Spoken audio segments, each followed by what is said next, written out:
Welcome everyone. My name is Himanshu, CAPF 2019 topper, All India rank 163. Today I'll be taking polity lecture Schedules of the Constitution. देखिए बहुत ही छोटा topic है और questions बनते हैं यहाँ से एग्ज़ाम पॉइंट ऑफ व्यू से. तो let's begin. Schedules of the constitution. देखिए ओरिजिनली जब हमारा संविधान इनैक्ट हुआ था 26 जनवरी 1950 को, तो देर वर 8 schedules of the constitution along with 395 articles bare act. ठीक है. Later on with several amendments इसमें और भी शेड्यूल्स ऐड होते गए, जैसे कि फर्स्ट अमेंडमेंट से 9 शेड्यूल ऐड हुआ, 52nd अमेंडमेंट से 10 शेड्यूल, 73 एंड 74 से 11 and 12 schedule of the constitution add on होते गए. तो देखिए शेड्यूल्स याद करने के लिए मैंने एक नेमोनिक बनाया है, बहुत ही इजी तरीका है याद करने के लिए. Tears of old PM. ठीक है. This is the mnemonic that you have to remember the schedules of the constitution. यहाँ पे टी स्टैंड्स फॉर टेरिटरीज. पहला,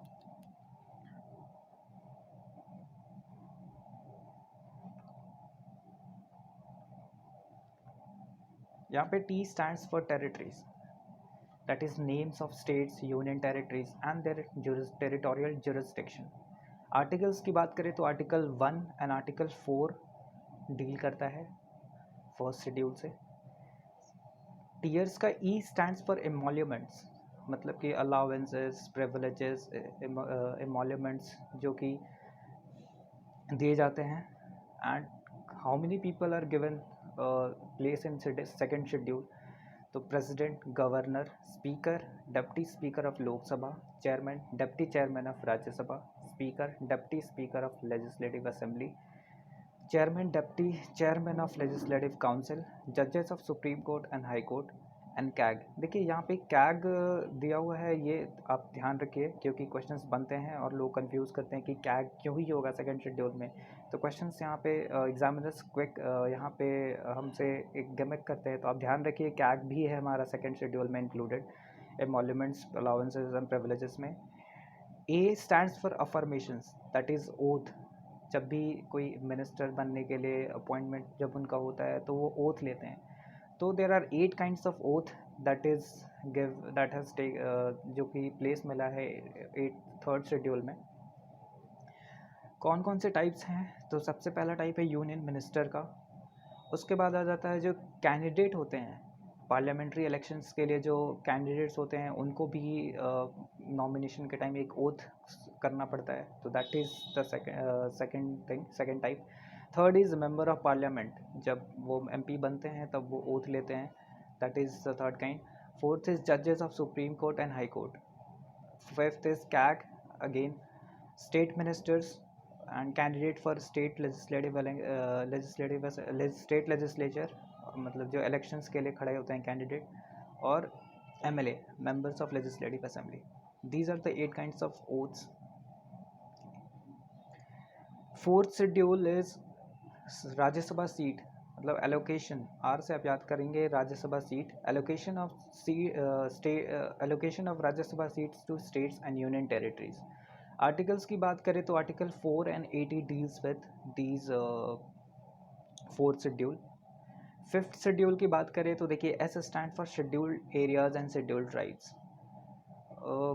आर्टिकल्स की बात करें तो आर्टिकल 244 में ये आता है. फिर six schedule that is O stands for other schedule areas. यहाँ पे देखिए शेड्यूल एरियाज ऑलरेडी फिफ्थ में कवर हो गया है, but there are four states जहाँ पे अदर शेड्यूल, मतलब 4 स्टेट के अदर शेड्यूल एरियाज़ हैं जो कि सिक्स शेड्यूल में आते हैं. आप उसको याद करने के लिए ऐसे याद कर सकते हैं. ATM machine. A stands for Assam, T stands for Tripura, M stands for Meghalaya and machine stands for Manipur. Articles की अगर बात करें तो article 244 and article 275 covers these states. Coming next is seventh schedule, that is F. F stands for federal structure. This is the very important article, very important schedule. Federal structure is division of power between center and states. This is the federal structure. और भी कई सारे definition हैं, but अभी हमारा limited definition आप इसी को समझिए कि division of power between center and states. Article 246 जो है वो 7 शेड्यूल के फेडरल स्ट्रक्चर से डील करता है। 3 लिस्ट हैं डिवीजन यहाँ पे, union list, state list and concurrent list defines the federal characteristics. Union list में देखिए ओरिजिनली जब हमारा था तो इनिशियली 97 सब्जेक्ट्स थे जो यूनियन लिस्ट में थे। लेटर ऑन अभी नया जो है वो 100 सब्जेक्ट्स हैं। क्वेश्चंस बनते हैं यहाँ पे कि how many subjects are there in the union list, तो आप इसको ध्यान रखें। Second is state list, initially 66 थे, लेटर ऑन रिड्यूस करके उसको 61 कर दिया गया। कॉन्करेंट लिस्ट में 47 इनिशियली थे, अभी जा कर के न्यू कॉन्करेंट लिस्ट है उसमें 52 सब्जेक्ट्स हैं that deals with the concurrent list. देखिए यहाँ पे एक सवाल बनता है 42nd अमेंडमेंट्स। 42nd अमेंडमेंट से क्या हुआ कि 5 सब्जेक्ट जो स्टेट लिस्ट में थे वो कॉन्करेंट लिस्ट में ट्रांसफ़र कर दिया गया। तो आप इस लिस्ट को दैट रखें। The 5 subjects that has been transferred from state list to concurrent list क्या क्या है? तो first is education, second is forest, third is administration of justice, fourth is weight and measures and fifth is protection of wild animals and birds. तो ये हमारा 7th schedule है। 8th schedule that is deals with the official language.